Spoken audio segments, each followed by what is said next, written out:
All right, just another thought about people in the know knowing stuff that the average peasant isn't supposed to know.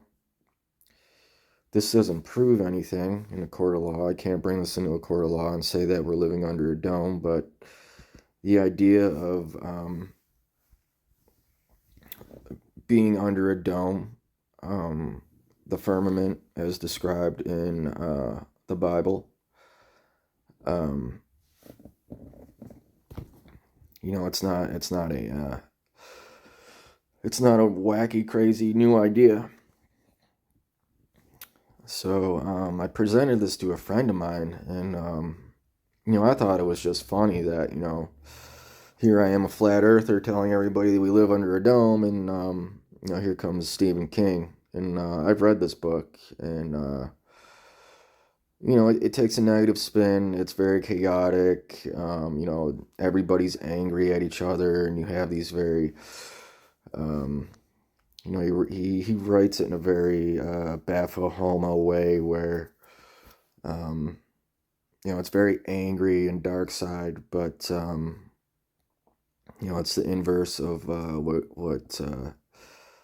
what was intended, and and then they made an entire series about this, so it's not really that far of a stretch to imagine that we're living in a dome society, or just a big building. Imagine you're born into a big building.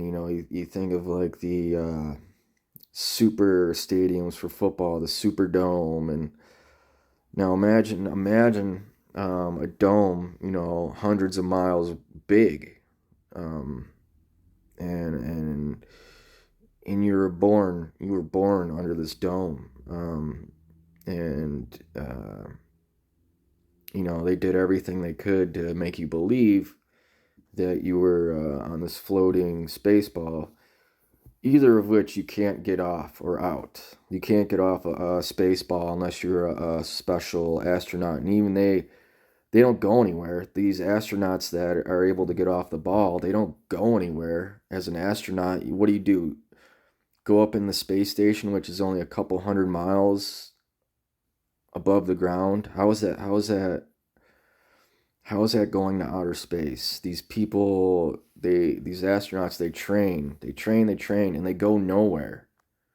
No one has actually, they landed on the moon 60 years ago, and they still haven't landed on anywhere else.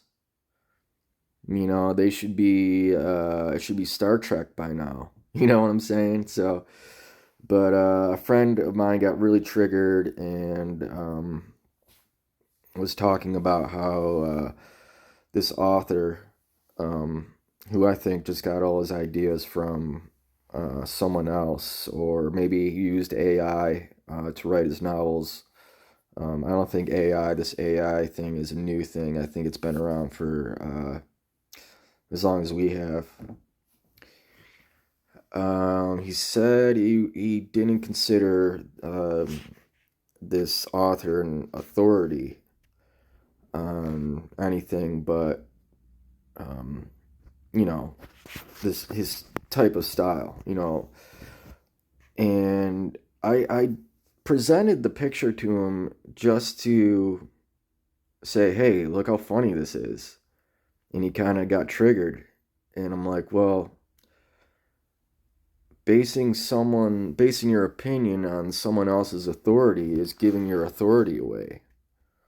It's a logical fallacy to give your authority away, to say, I'm not smart enough, the TV is smart enough, or this author isn't smart enough because he's not a theoretical physicist, like that Michio Kaku guy, who, a theoretical physicist is just a pseudoscientist.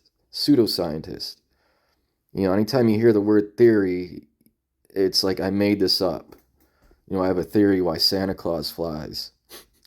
So um, they put it right into our face. The Truman Show. There's another movie, Dark City. They kind of put it in your face, and when you see it, it seems like a horror fantasy because, yeah, when you wake up to flat Earth and the fact that you're under a dome, if that's the case, how horrible of an idea is that where you've been essentially uh, bred like cattle in this pen, you know? Um, so it was just a very quick like, gee, take a look at this, and then he's not an authority. And it's like, well, I didn't say he was, and I'm not saying he is or he's right, but when you're basing your reality on other people's authority, you've given them authority over you, and you're a slave to their authority. So don't be a slave. Thank you.